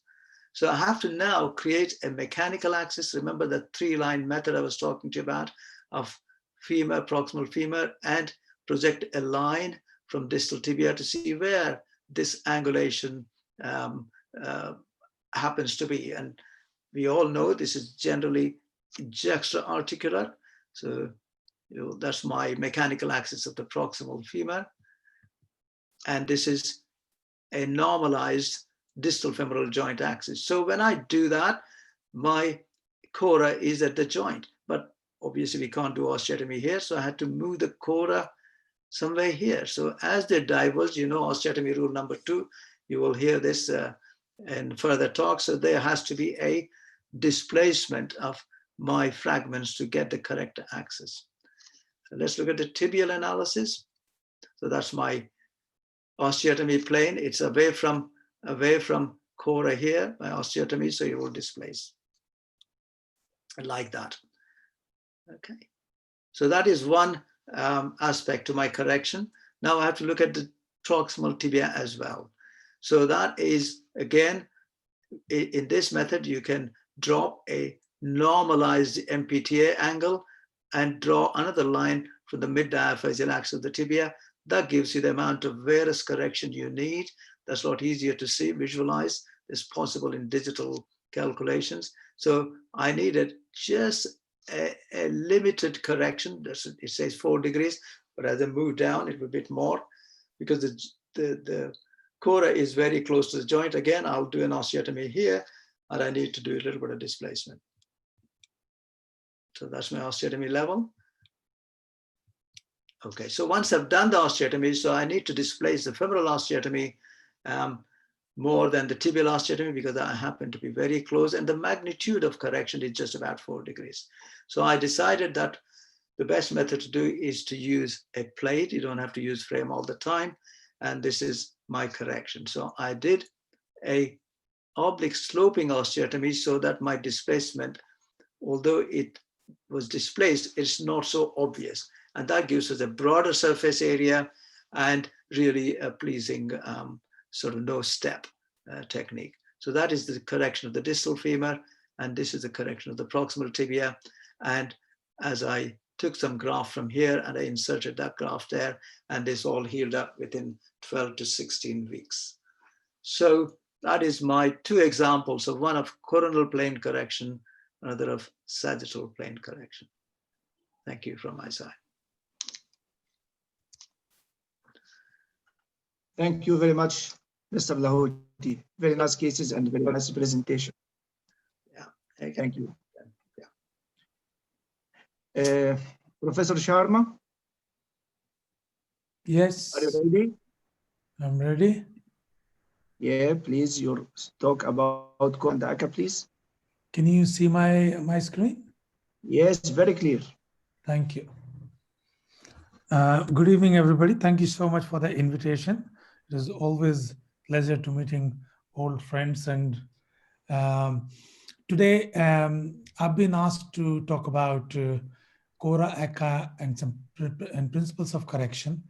Some of it, what I'm going to talk, probably will be repeated, and there'll be some overlap between some of the talks.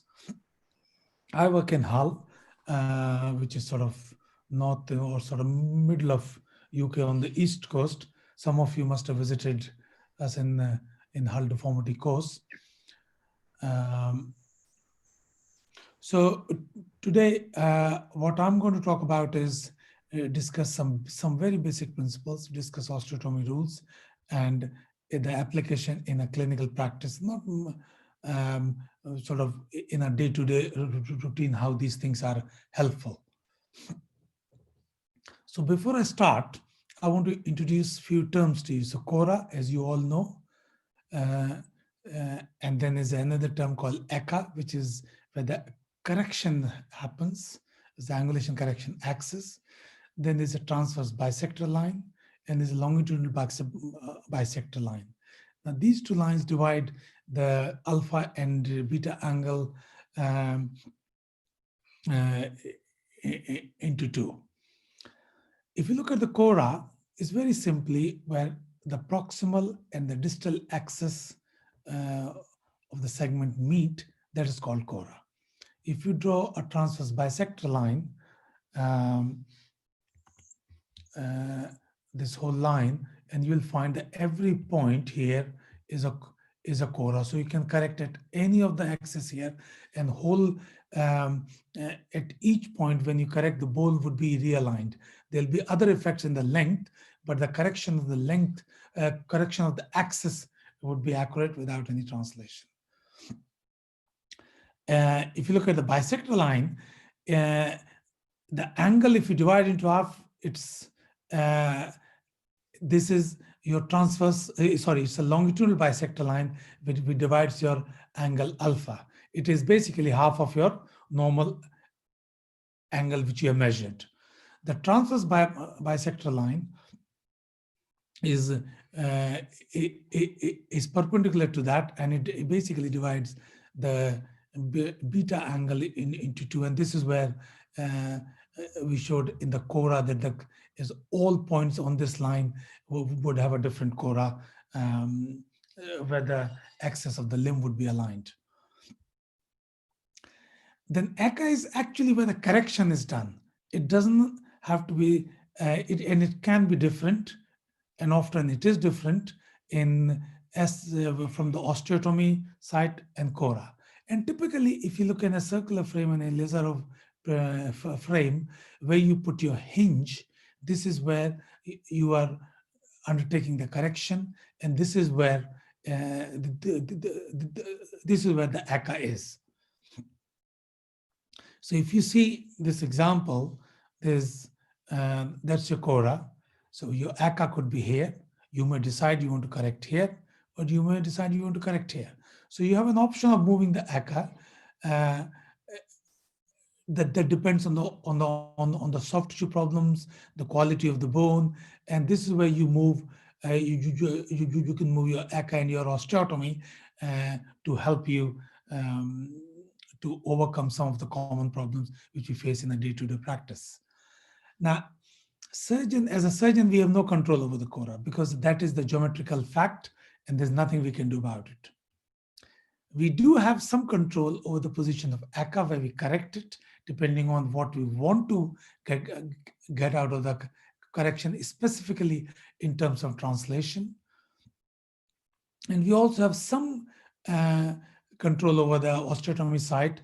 And as I mentioned, if the soft tissue is bad and the bone quality is bad, you can move your osteotomy, or if your CORA is very close to the joint, as in previous examples.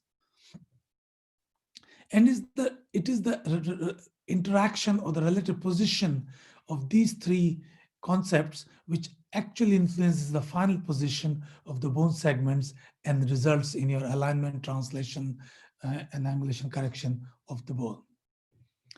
So let me just take you through the osteotomy rules.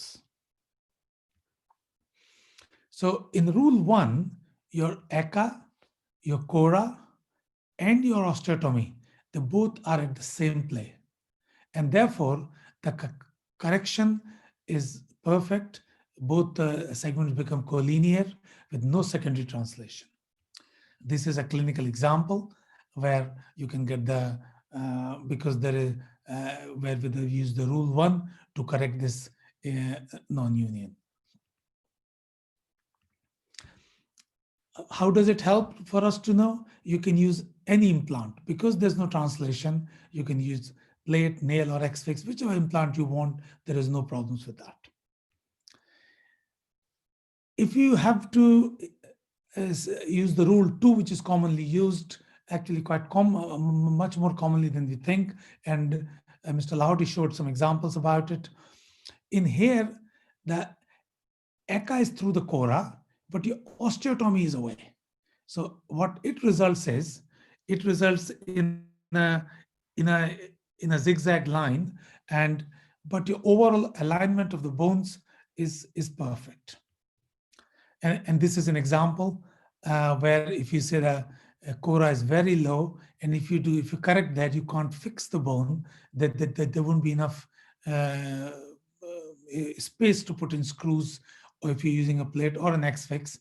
So I use the X-fix in this case, and then, but as you can see, there is a residual angulation and translation, and this is where your translation is.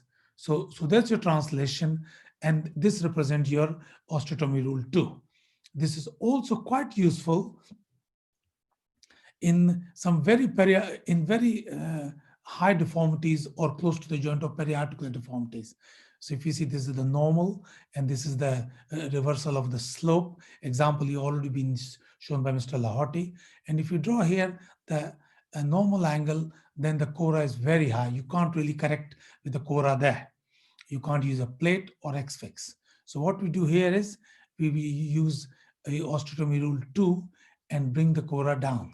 And this is again is an example where you have a bit of translation, and because your CORA was here, but if we move the ECA here, ECA was here, but the osteotomy we have moved, and therefore there is a secondary translation. This is the final pictures of the patient. Here, the difficulty is because there's a secondary translation, your implant choice may be a bit limited. Certainly, nailing can be a bit difficult apart from metaphysis, where it is a bit wide, and you can't use a nail if you're using a diaphyseal correction. And as I mentioned, it is very close to it is ideal for a periarticular or intraarticular deformities. Now, this is a sawbone example where I'm going to illustrate the day-to-day difficulties in a clinical practice. So this is, we draw the axis, we find the CORA, and you'll see there is a valgus deformity of about 15 degrees. So I've drawn this for the sake of easiness to make some, to illustrate it on the PowerPoint. So I've drawn the ankle and the CORA and the axis. Now, if you look at it here, you corrected the CORA, the segment is very small. You can't really correct, you can correct, but you won't be able to stabilize it. Either with the plate and with the frame, it would be is a huge struggle. So what we have to do is we have to move your osteotomy up, and you can move wherever you like, it really doesn't matter.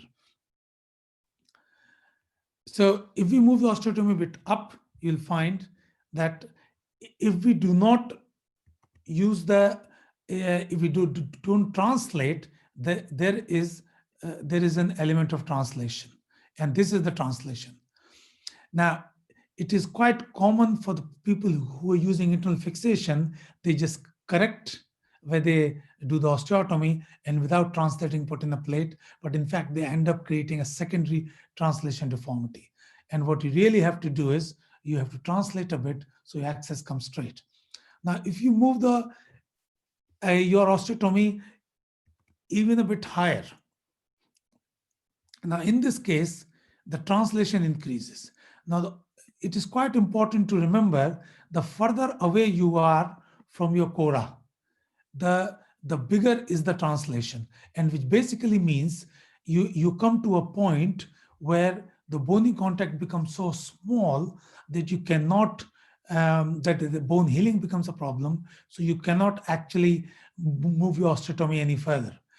So what I would suggest is when you're using rule 2, practice either on a piece of paper or if you have a software on that, to ensure that you have enough bony contact to so your bone healing is not compromised. Sometimes we have to be a bit more pragmatic. So in this case, we corrected the deformity, and if you say there is a big lump here, and the patient wasn't very happy with it. So here, what I've done is I have over-translated it, and principally to reduce the bony lump, and this is a problem which I've artificially created to prevent another problem like bony lump, which patient wasn't happy about. So sometimes you do it deliberately, but we must remember it so it doesn't happen without us realizing it. Osteotomy rule 3 is basically when your CORA and your ACA and your osteotomy are a different level. So in this case, ACA is at the osteotomy level, and therefore you end up creating a secondary translation deformity. And although this rule can be used if there is an already existing translation deformity to advantage, but often it's a complication and surgeons end up doing without realizing it. So just to reiterate, the most commonest pitfall using rule 2 is not to translate the bone and therefore creating a secondary deformity. The other thing which I mentioned to you about is the about the effect of putting hinges on the length.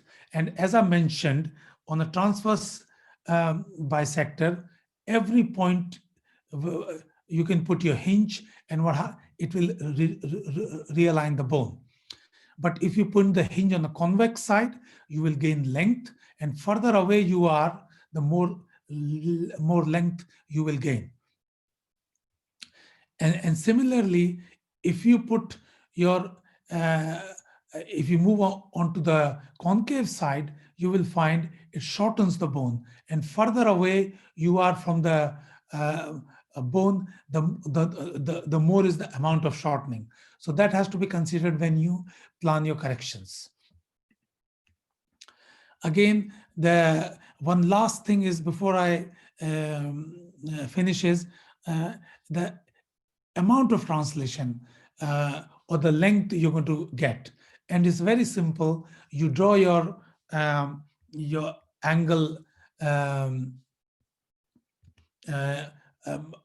alpha down here, and then you draw the same angle on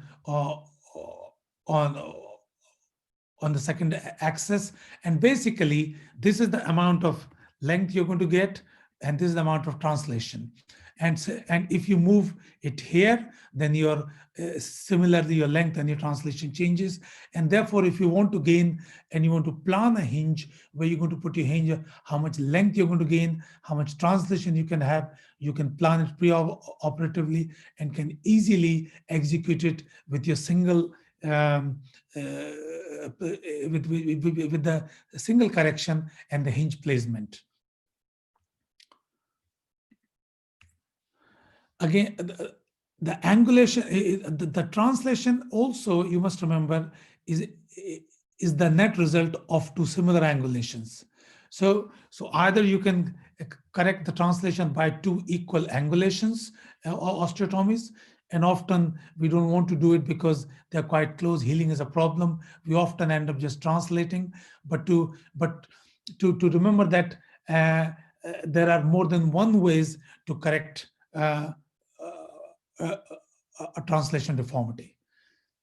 the effect of translation is similar on the mechanical axis deviation as an angulation, but to a different level, but depends where it is, where is the problem, and how far is it from the knee joint.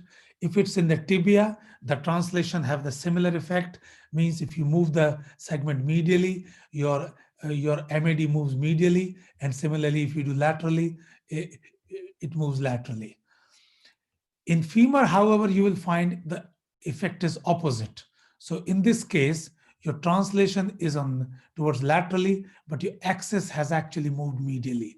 Similarly, if you move your axis medially, your translation is medial and your axis moves to the lateral side. So this is again quite helpful in planning our corrections, because frequently you'll find that angulation and translation deformities happen together, and often with the post-trauma.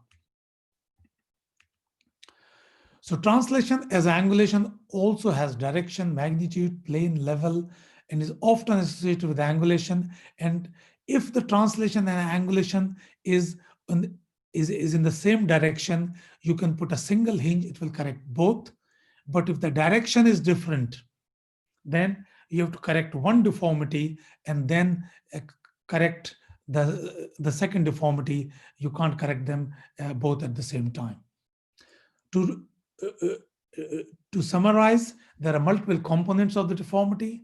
Each component is important, and the whole planning, you must take all factors and then plan your correction so that you don't result in any secondary deformities. Osteotomy rules are critical, especially if you're taking internal fixation. And remember, we need to translate if you're moving the osteotomy away from the CORA. Thank you so much. And I can invite you to Hull Deformity course, which is similarly what's happening in Egypt. But if you want to visit UK, then come over next year. Thank you very much. Hopefully, yes. Thank you. Thank you very much, Professor Sharma. This was very nice and clear. Thank you. Now we are going to finish with Mr.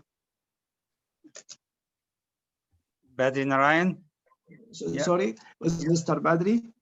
We are going to talk about osteotomy concepts and types. Please, sir, can you start your talk? Thank you. So thank you very much, Professor Alam, Professor Elshaib, and Grandmaster Gamal, Hosny, and Ahmed for the invitation. Welcome. Thank you. I have been asked to talk about osteotomy concepts, but given that Hemant talked about concepts, both of us agreed that I would talk mainly about osteotomy techniques. And this is me. I have some conflicts of interest, none of which are relevant to the subject. So, sorry, Mr. Narayan, we can't see the presentation yet. Oh, I'm so sorry. No worries. I do. Give me a second. Give me a second. Share screen. I forgot to press that button, didn't I? Yeah. Perfect. Yes, it's working. Slideshow from the start. Yeah. Can you see it now? Yeah. Perfect. Yeah. Okay. So let's start again. So some conflicts of interest, not relevant to the topic at all. So when we talk about any subject, and in particular deformity correction, I like to think about it this way: what, why, when, how, where, and who. And this is stuff that was popularized in a poem by Rudyard Kipling, but actually dates back to the Greek philosophers Aristotle. So if you look at it, we've already learned today about clinical aspects. The Professor Hosny covered it beautifully.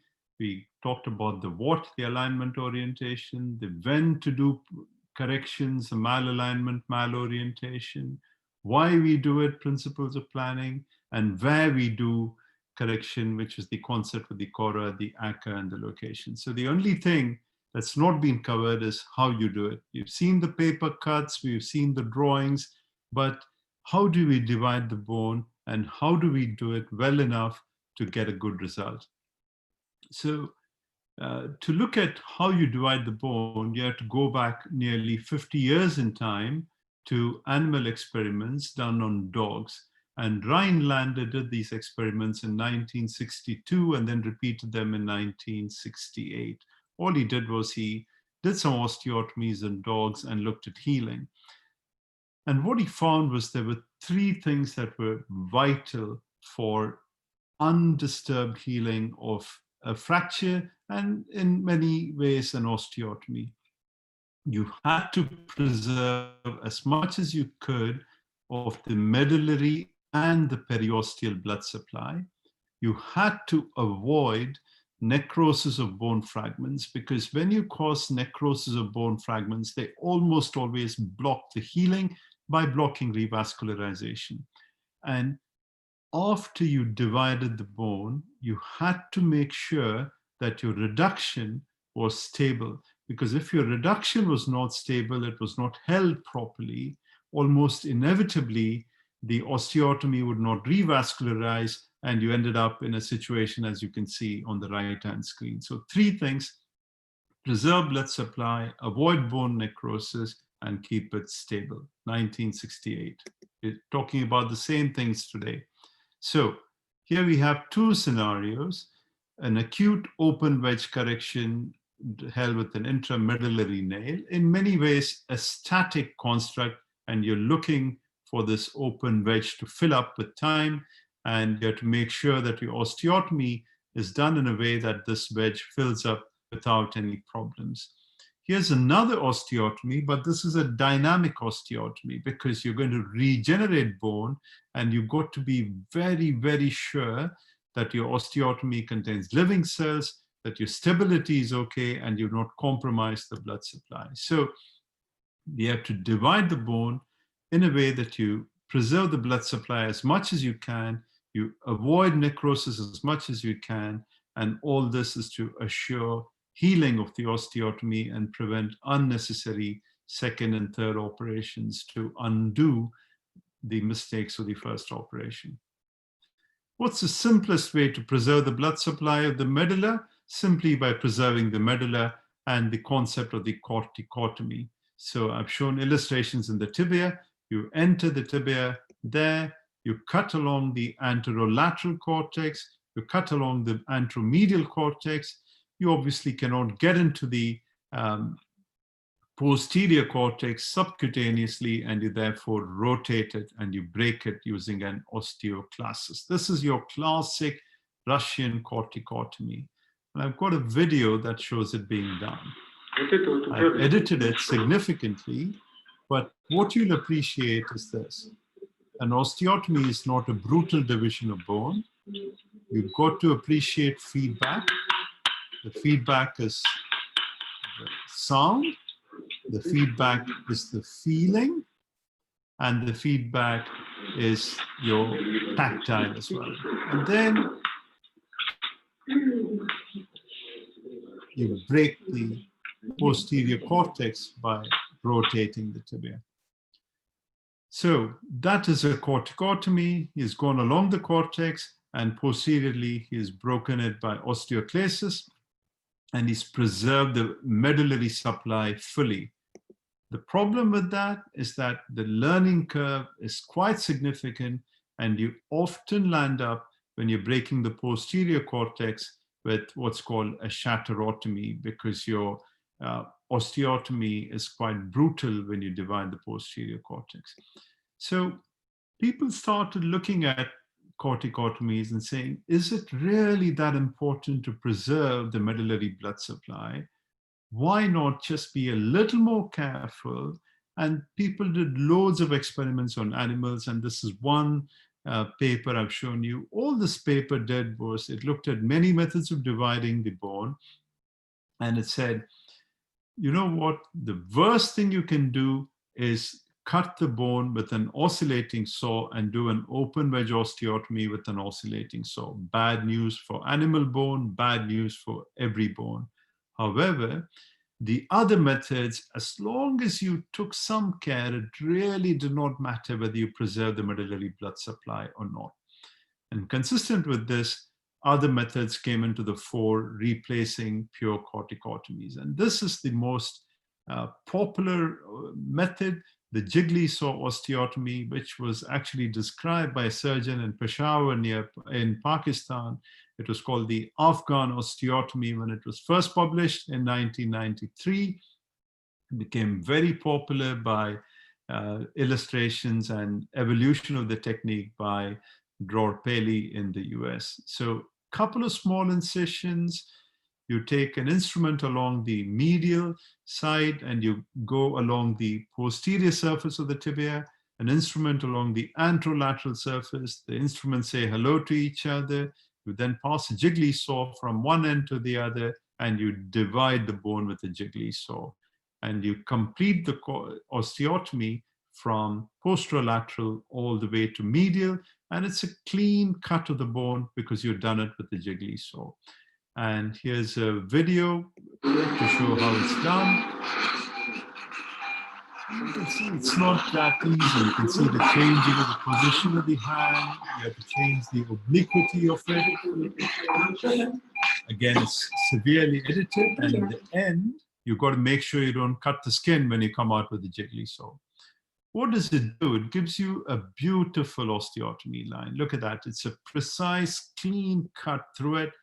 And it gives you a regenerate that can sometimes look a bit thin and a bit tired, particularly when you do this in post-trauma situations in adults. In children, I don't think it makes a big difference. I personally don't use this a lot. It's useful when you're stuck in situations like in the foot, for example, where you have to do a very fine cut. And most importantly, you've got to make sure that your cut is complete. So the jiggly saw is a really useful technique in the foot. The specific advantages are there's no need to disassemble your frame because you can do your osteotomy through the frame. And because the saw goes in and comes out, you have no doubt that your osteotomy is complete. You're going to get a very neat osteotomy. And if you want to avoid spikes of bone, if you're doing a rotational correction, a jiggly saw is a very nice way to do it. The most popular method to do an osteotomy is, however, the drill and osteotome osteotomy, again invented by De Bastiani in the 70s and 80s and become very popular afterwards, including the multiple descriptions by Dror Paley. Again, these pictures are from the JBJS where Dr. Paley described it in great detail. Very simple, multiple drill passes, connect them with an osteotome and your femur is broken. The advantage is that it's a much easier learning curve.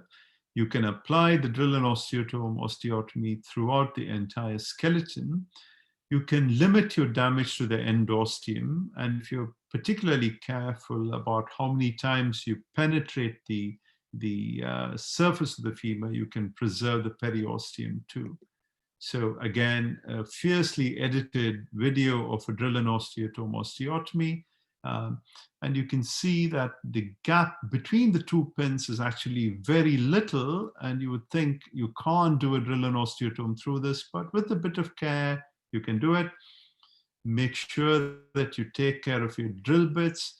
And after your drilling is done, make sure your osteotome is passed correctly. Again, you get visual feedback, you get tactile feedback, and you got to listen to the sound of the osteotome hitting the other cortex to make sure that when you hit the other cortex, you're careful and you don't splinter it. Again, gentle opening, and it's a nice and predictable method to do an osteotomy. What you've got to ask yourself is that are there any differences between these methods? I've described the corticotomy, I've described the jiggly saw, I've described the drill and osteotome. And like anything else in the literature, it depends on what you read. And all of us pick the method that suits our bias. If you look at the literature objectively though, you can find what you want to suit you. Pure corticotomies heal faster. There's no difference at all between the methods. Oh, jiggly saws are much better. Drill and osteotomies are much better. So pick what you want, but in our hands, at least in the hands of virtually all of us in Liverpool, the drill and osteotomy is what we prefer. Couple of small things. You do low speed drilling. You try to limit your drill passes. You clean your drill bit, make sure that it's kept clean, make sure that there's no swarf in it. These are the things that cause contamination of osteotomies, and make sure that your osteotomes are not used by hip and knee surgeons to back out their implants. Make sure that you have a dedicated set of osteotomes that nobody else steals from you. Important tips when doing an osteotomies, when you're doing them percutaneously, be aware of the vascular anatomy. It is so easy to concentrate on the bone and forget in the distal femur how close your osteotome is to the popliteal and in the anterior tibia, particularly when you're driving it from front to back, how close it is to the anterior tibial artery. It's not the drill that causes the damage, it is the osteotome, because it's the slide in and it can nick arteries. And if you nick arteries, you don't get catastrophic bleeding, you just get pseudoaneurysms. You get patients complaining of lumps in their leg a week after, pulsating lumps that are often pseudoaneurysms. Small tips to end. What happens when you're doing a drill and osteotomy and you see this shattering? What you do is you just check the tension on the wire. If the wire is reasonably tense, you can tap on it and check the sound, the feedback, and if it's okay, ignore it. Nothing happens to it. It just looks a bit odd. And you can see an example where, you know, the regenerate will form with this little wedge of bone that causes no problem. If you're using a half pin and you run into a similar problem, you can see an osteotomy done from here, and the osteotomy is propagated. It looks like it's propagated into the pin. All you do is you check with your insertion instrument, you check whether the pin is loose. Just try undoing it. If it's loose, it'll come back rapidly. If it's not loose, which happens most of the time, don't worry, nothing will happen. You can continue your distraction and you get a good regenerate. However, in this case, here's another one, osteotomy propagated there, and this pin, when we tried undoing it, we found that the pin was loose. There's no point keeping it. You've got to change it intraoperatively, change your frame construct, and put a more stable construct on. So in summary, I've talked about corticotomies, I've talked about jiggly saw osteotomies, I've talked about drill and osteotomies. Pick what you prefer. Each of these has specific advantages and disadvantages. Most importantly, know your cross-sectional anatomy, because be aware that your osteotomes can damage arteries that run fairly close to your osteotomy sites. When you're doing osteotomies, learn to recognize tactile feedback, learn to recognize visual feedback, and listen and make sure that you get your oral feedback so that you don't propagate osteotomies. And most importantly, remember Rhineland in 1968, avoid necrosis, preserve blood supply, and have good and stable fixation to respect the biology of the bone. Thank you very much.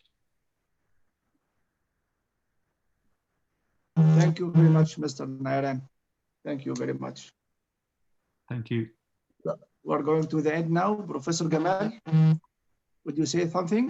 Oh, thank you, everybody. And I would like to thank Professor Ahmed for the organization, Ahmed Sheikh for the organization also. And finally, I would like to thank Professor Mohammed Ashab, the chairman of the department. I would like to leave the closing word for Professor Mohammed Ashab. Mohammed. Thank you so much, our eminent professor, our beloved professor Gamal Hosny, and many, many thanks to our eminent guest speakers from UK. Tomorrow, inshallah, we will see you in more and more lectures and more lovely presentations at 10 p.m. in the eminent course and in the marvelous course of LRS and arranged by Orthopedic Department, Banha Faculty of Medicine. See you tomorrow, and thank you so much. Thank you. Thank you. Thank you, Thank you. everyone. Have a nice night, sir. Thank you so much. Thank you. Right. Thank you. Thank you.